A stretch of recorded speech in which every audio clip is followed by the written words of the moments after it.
All right, good afternoon. My name is Dan Allen, and this is Think Tank Tuesday. I'm filling in for Paul. He is on the road today in beautiful Miami. We're back here in New York. We're full of snow, but he'll be back next week. So I'm filling in today. And something I wanted to talk about as my dog Mia sits in the conversation today is creating ideas. As an agency, we handle problem solving for our clients. And part of problem solving for clients is coming up with new and innovative ideas.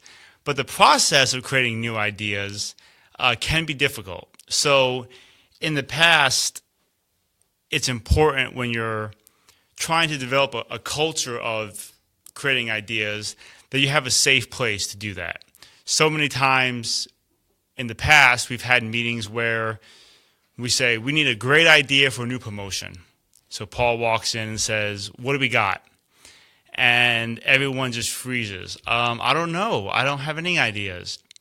And then someone says an idea, and everyone goes, that's the stupidest idea I've ever heard. Now, that person is very unlikely to want to give an idea again if that idea is just automatically killed. So it's kind of what I call the turtle effect. So imagine that Mia here is a turtle. Come on, play along.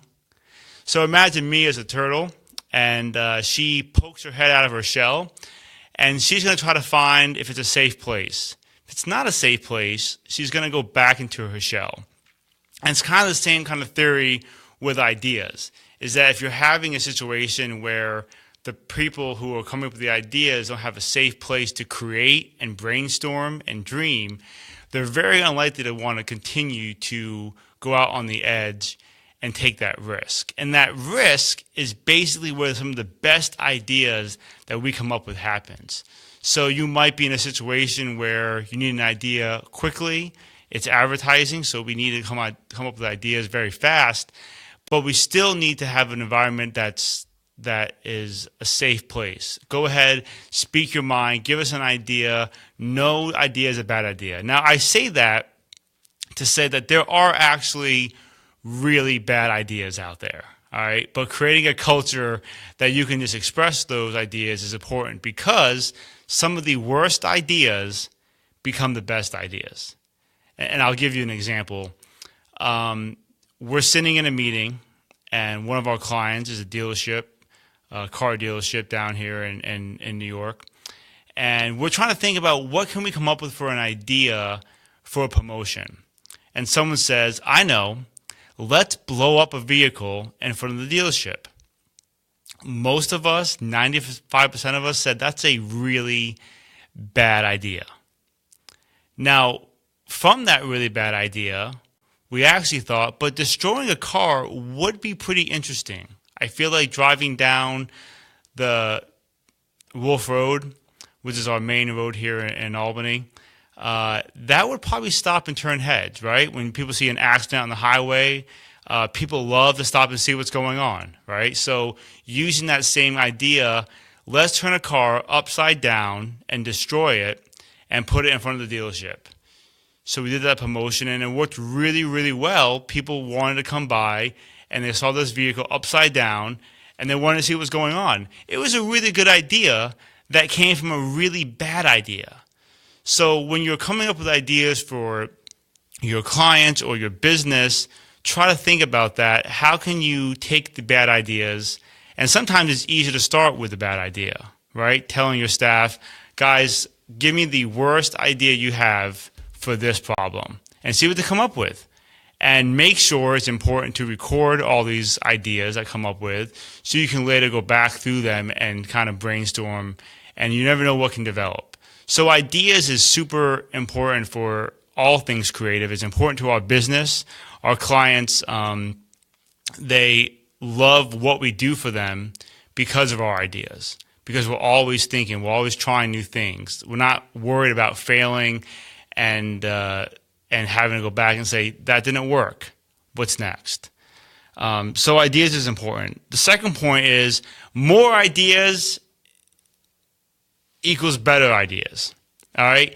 If you only come up with 2 ideas to choose from, then the probability of a gem being in those 2 ideas is pretty limited. And so many times when we get into meeting, we have account managers who love to come up with a lot of ideas.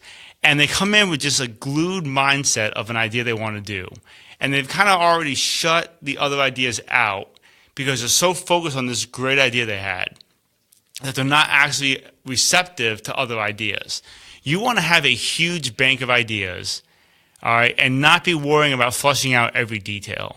So when you're brainstorming, come up with 30, 40, 50 ideas, get them all down on paper, and then go back through and fine-tune.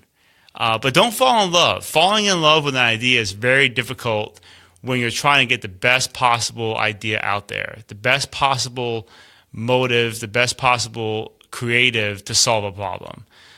So remember that. More ideas is going to be better ideas. So many times we do a lot of logos here at Potrat. This is actually a logo that Kurt made. Love the Think Tank logo that he redid.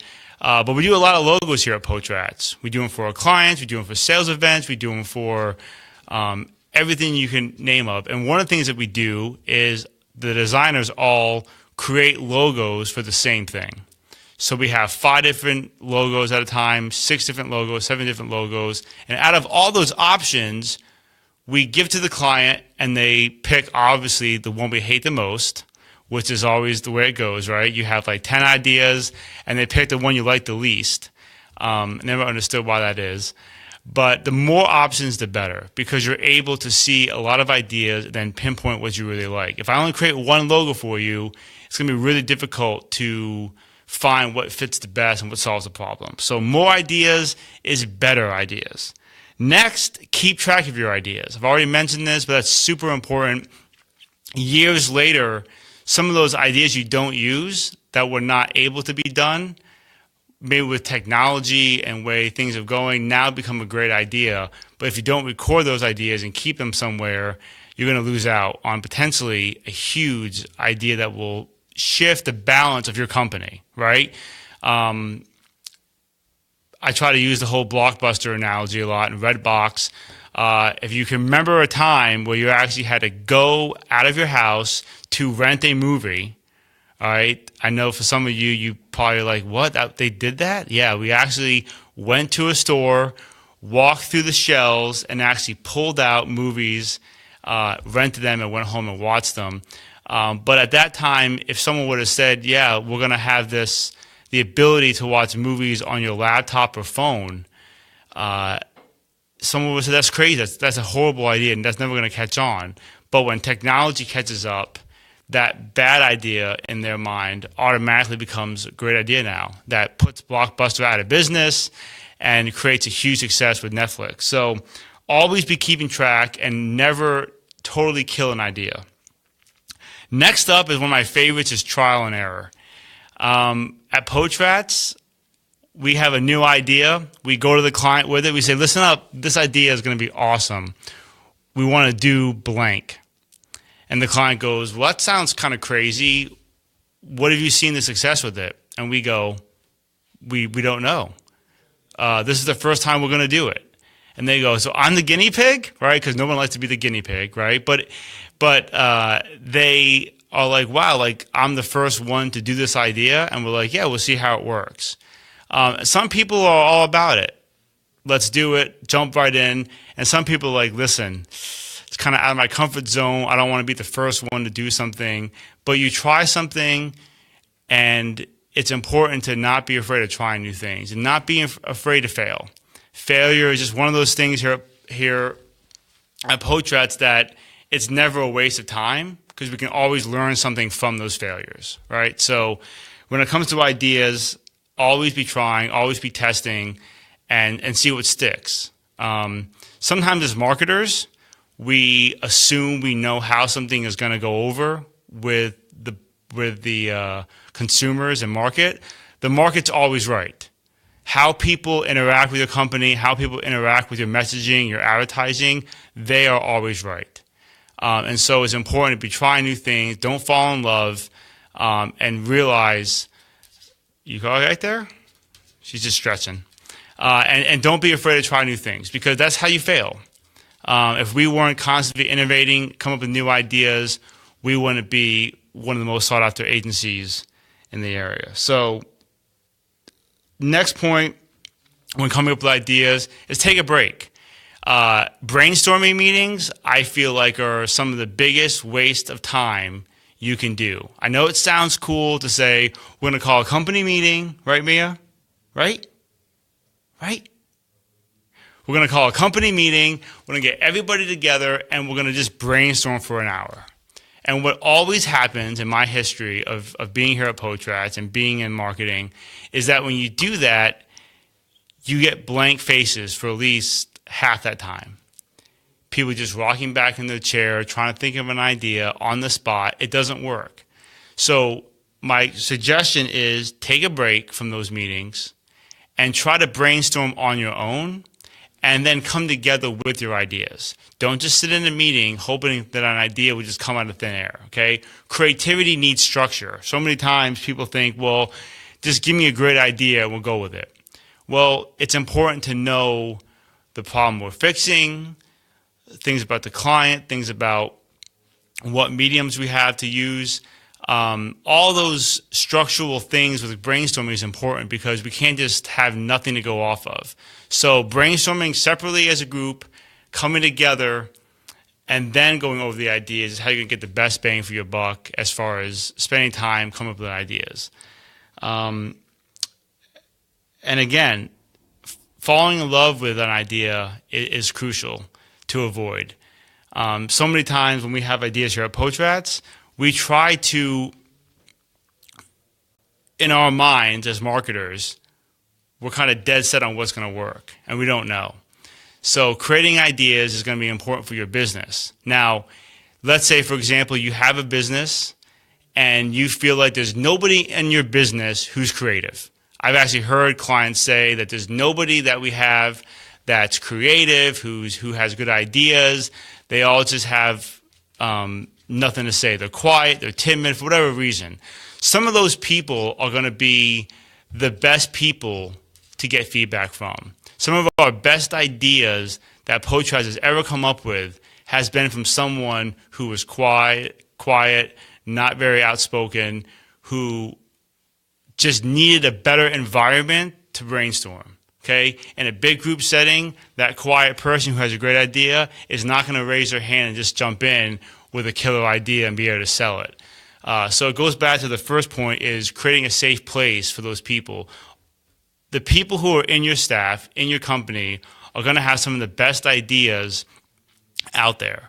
So it's important to really nurture those people, let them know that they're a part of the company, that if they have ideas, you want to hear them, and be the kind of boss, be the kind of manager, be the kind of owner that is going to foster a relationship of ideas. Always be open door with these things, because you're going to find some of the most amazing things that can turn around your business, or to increase sales, or increase customer base, or increase awareness, are going to come from your staff. And so if you want to continue to do that, you have to foster a relationship of ideas. Don't be afraid of them. Don't be afraid of the craziest ideas, the worst ideas, because there you will find your magic. So that's this week, Things Tank Tuesday. Join us next week, and Paul will be back with some more great content. If you have ideas, share this video, comment on this video. If you have a great idea, if you've had experiences with some of the things I'm talking about today, if you've had some of this where you're brainstorming and some of the things I've gone over have really connected with you, feel free to comment. I'd love to hear your feedback. And that's this week, Things Tank Tuesday, and we'll see you next week. Right, Mia? All right. Take care, guys.